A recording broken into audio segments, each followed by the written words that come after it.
A quarter of a century ago, an unassuming game for a brand new CD-ROM add-on was released, showing off an innovative form of interaction utilizing multiple live video streams. And what had been designed as an innocent homage to cheesy horror movies would end up helping to change the face of game packaging and contents forever. We'll be taking a look at Night Trap on this blood-curdling episode of The Patty Duke Show. I thought I was going to say different strokes, didn't ya?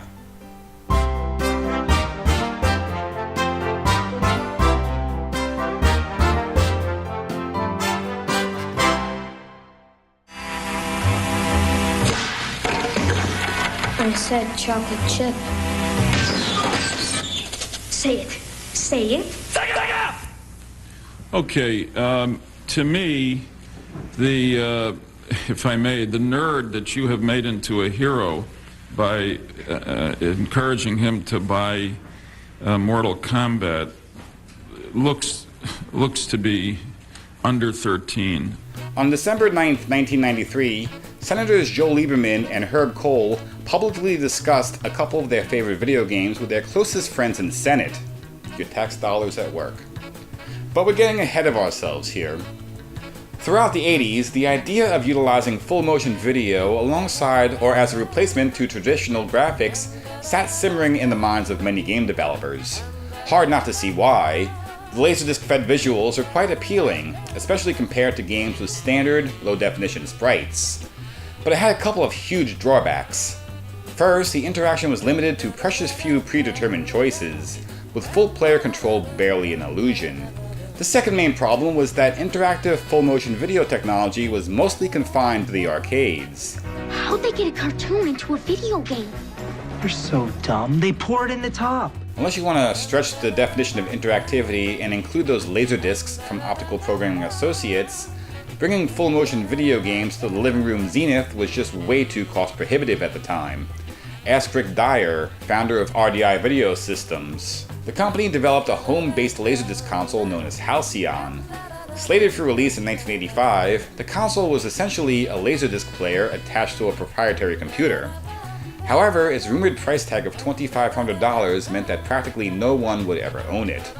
It's believed that the console never even made it to retail, and only around 10 units produced for investors are known to exist. RDI Video Systems went bankrupt soon after.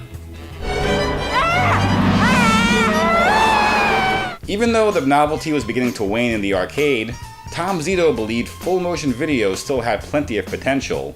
But instead of laserdiscs, he would propose a home console that utilized a special VHS tape that could switch between multiple, simultaneous tracks. Designed under the codename Nemo, short for Never Ever Mention Outside, it would eventually become known as the ControlVision. Through Nolan Bushnell's company Axlon, a prototype was created using a modified ColecoVision. A few demos were cobbled together. One of these was Scene of the Crime, a game that had you switching between rooms attempting to catch no-good doers doing no-good deeds. Watch them with the cameras. If anyone tries anything, I want to know about it. Coming! The demo was enough to convince toy maker Hasbro to lend their support and, more importantly, money to the project. By 1987, 2 games were filmed. Sewer Shark, an on-rail shooter taking place inside a post-apocalyptic sewer, and Night Trap, starring everyone's fourth favorite Drummond, the late Dana Plato. Further games were planned, including an interactive Police Academy title. But 2 months prior to the ControlVision's planned 1989 release, Hasbro pulled the plug.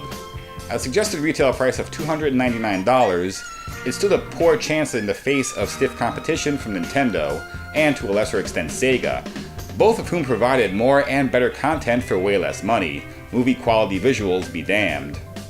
Tom Zito purchased the footage, and after briefly considering turning them into Laserdisc arcade games, decided to warehouse them until someone came looking for B-movies disguised as video games. In 1991, Sega and Nintendo were going head-to-head in the glorious 16-bit war, and fans of both consoles were holding their collective breath for the CD-ROM add-ons being developed behind closed doors. But the hardware was half the battle. They needed content. Sony, handling the CD-ROM hardware for Nintendo at the time, happened to catch a glimpse of some old footage of Sewer Shark. Tom Zito, owner of the footage, was tapped to contribute content to the SNES add-on, and thus began the life of digital pictures. Night Trap and Sewer Shark may have looked fairly decent with the Super Nintendo's graphical capabilities, but it was never to be. Sony and Nintendo severed their business deal, leaving Zito and Digital Pictures heading over to Sega.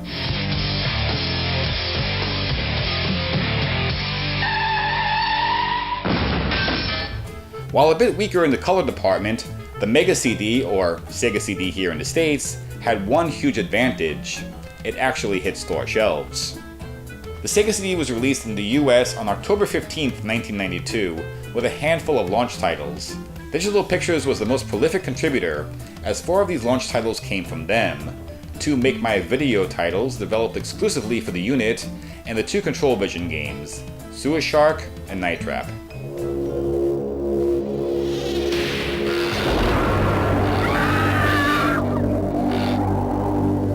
In Night Trap, you play a member of the Sega Control Attack Team, or SCAT. They should really rethink that name. The team is investigating the disappearance of a group of girls, leading them to a winery estate owned by the Martin family. A new group of girls have been invited to a sleepover by daughter Sarah Martin. One of these is undercover SCAT agent Kelly Meade. She needs your help so she can investigate the strange happenings up close. Previous reconnaissance work uncovered a bunch of elaborate booby traps, designed to capture unsuspecting victims. SCAT has taken over control of these elements using the world's most obvious wire. Most of the threats come in the form of these zombie-esque creatures dressed in black known as augurs. Like vampires, they need human blood to live, but are too physically weak to extract it the traditional vampire way. To help get their nourishment, they have a special collar attached to a large pole they use to ensnare humans and drain their blood.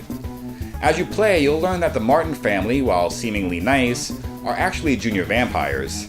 They lured the girls to drain their blood in order to feed the augurs on which they take pity. Your job is to stay in hiding, monitor each of the rooms using advanced security cameras that are somehow capable of following dialogue and changing angles, and get rid of any threats by activating the traps. And it takes place at night. Let's be completely honest here. Night Trap is not a very good game. When it first came out, it received some praise for being quite innovative. In 1992, it was impressive that an add-on allowed the Genesis to play a continuous stream of full-motion video, even if it was compressed so hard you can practically count the pixels. But once the novelty wore thin, all that was left was a game that relied too heavily on trial and error. What were you thinking? You were hired to protect those girls and you just let Ashley die. Go back to playing video games, kid. You're fired. You simply will not get very far in this game unless you jot down each and every important moment for the subsequent attempts. There's no real action, just studious note-taking. That's no fun. And worse, once you see a bunch of times and locations scribbled over several sheets of paper, you're going to be horrified that you spent a significant amount of your time trying to become an expert at Night Trap. Well, there's something about Kelly. Woman's intuition again, huh? Oh, Victor, you monster. You would think that at least the ham and cheese narrative happening alongside the actual game would provide some entertainment. Except you won't be able to enjoy most of it. If you watch any clip for more than a few seconds, it's quite likely you're missing augurs. Miss too many and the game ends prematurely. You've missed way too many of those suckers. Until you figure out how to do your job, you're dismissed. Breaking contact. Yeah, I know it's not Shakespeare in the park. Hell, it's not even Xanadu. But there is clearly some effort put forth by the performers. Me boat! Oh! Me boat entered a beauty. It's a shame it gets thrown on the back burner. You can't even watch the intro for plot and instruction without missing several trap opportunities. The game will literally start without you. What makes it bad is that there are some conversations you have to listen to, specifically the code change announcements. Come on, Studley, we better change that code. How about green? Sure. The only way to figure out what's important and what's just a group of co-eds lip-syncing to a clearly fake 80s song with the shoehorned-in title drop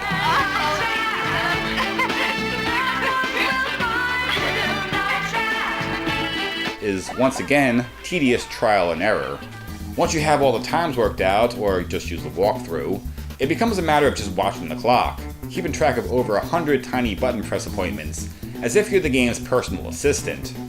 I sincerely wish to the designers, which includes former Atari 2600 programmer and iMagic co-founder Rob Fulop, found a way to merge more of the trapping mechanics into the story that was unfolding, instead of being constantly pulled away from it to exterminate pests. There are plot-relevant trappings, especially towards the end, but the majority of the time you're just defenestrating stuntmen while the main cast is often another part of the house doing something more interesting.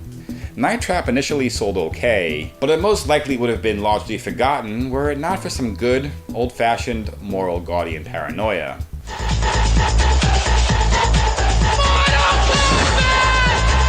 In 1993, Mortal Kombat, the over-the-top violent fighting game by Midway, made its way to home consoles. Senator Joseph Lieberman caught wind of the game through his chief of staff, who didn't want to buy the game for his son due to the violent content. Lieberman was concerned as he was still under the belief that games were primarily a children's toy, referencing data from years prior to the 16-bit generation. And while he had one eye on Mortal Kombat, Night Trap also caught his attention. What he saw was footage of a young girl being attacked on screen in probably the goofiest way possible, which led him to believe that this was a game about killing women, overflowing with gore and nudity. What he failed to notice was that this footage he was watching was a game over scenario. On December 9th, 1993, the topic of video game violence was openly discussed on the Senate floor. The hearing was arranged by Senator Lieberman and presided over by Senator Herb Kohl. Even though there was testimony from those in the fields of child psychology, education, and development, including a prepared statement from Captain Kangaroo, much of the hearing seemed to be centered on the slap fight between Nintendo and Sega. There was a computer software industry selling video games, and some of these games contained excessive violence and pornographic material. We didn't want Nintendo's name associated with this kind of product, even then. Howard Lincoln, then Senior Vice President and General Counsel for Nintendo of America, spent much of the hearing painting Nintendo as angels who stop at nothing to protect children from adult content, while Sega was this evil company that corrupts impressionable young minds with blood and boobs. Just as the motion picture industry produces films for children as well as for adults, the interactive entertainment industry, as it grows with the technology available, will continue to produce product that's appropriate for both children and adults. William White, then Vice President of Marketing for Sega, maintained that owing to shifts in demographics, the company implemented its own rating system in June of that year, assigned through the Video Game Rating Council. It was designed to educate parents as to what may or may not be appropriate for their children. Mortal Kombat was rated MA-13, though Night Trap was released prior to the formation of the VRC. We saw the clip before from Night Trap with the woman being attacked, and I said earlier that I thought that violence was gratuitous and offensive and ought not to be available to people in our society. Why doesn't Sega just pull Night Trap off the market? Of the games scrutinized for its content, Night Trap had taken up much of the committee's attention, though it was fairly clear that neither Lieberman nor Kohl took the time to play the game, as the nudity and gore they accused it of containing was actually non-existent. Both Sega and Digital Pictures openly speculated that the hearings were orchestrated by Nintendo themselves in a desperate attempt to steal away some of Sega's momentum at the time. Nintendo's version of Mortal Kombat was heavily censored, and as a result was outsold by Sega's version at a nearly 3-to-1 ratio. Nintendo would reverse its stance on self-censorship with a home release of Mortal Kombat 2, using their own proprietary rating system, much like Sega. Though it didn't seem it at the time, the hearings may have actually helped Digital Pictures and, by extension, Sega, because a game that was destined for the bargain bin instead sold an additional 50,000 copies thanks to the well-publicized controversy. And while the game was removed from major retailers just prior to Christmas of 1993, it was soon re-released with new box art and a slightly altered intro, with additional ports released for the 3DO, 32X, MS-DOS, and Mac. Senator Kohl and I are very serious about this and intend to stay with it. And I must say that I think we're going to pursue our legislation. I hope that you're able, within the industry, to come up with a rating system. And these hearings did force the video game industry to seriously consider a rating system not unlike the motion picture industry adopted decades earlier. Sega was trying to get everyone to implement the codes used by their own Video Game Rating Council. However, their competitors opted instead for an independent, self-regulated organization known as the Entertainment Software Rating Board. ESRB icons started appearing in ads and game packaging by 1994, and is still in use today, game content can now be marketed to very specific demographics, allowing for a wider variety of content, and it was very much a huge step towards legitimizing the industry as a viable source of entertainment for all ages and personalities. All of this thanks mostly to a game that features a girl using a tennis racket as a guitar. And now, 25 years after the initial Sega CD release and almost 30 years after the footage was filmed, Night Trap is getting a new release for the PlayStation 4. It will also be released to Steam and later on the Xbox One. And while I didn't have many kind things to say about the game itself, this new release seems promising. In addition to deleted scenes, a new survival mode, and a playable version of the Control Vision demo Scene of the Crime, it also has a theater mode that lets you watch the cheesy footage unhindered, making it much more enjoyable. And you finally get to see it in glorious VHS quality as it was originally intended. By the way, the game's rating today? T for teen. It is sad that Dana Plato wasn't around to enjoy the newfound hype of Night Trap's anniversary re-release. Though she didn't know it at the time, and most certainly saw the game as a step down in her career based on her on-set behavior, she was a part of history, not only for the game's role in the creation of the ESRB, but also as one of the earliest examples of a well-known celebrity acting in a video game.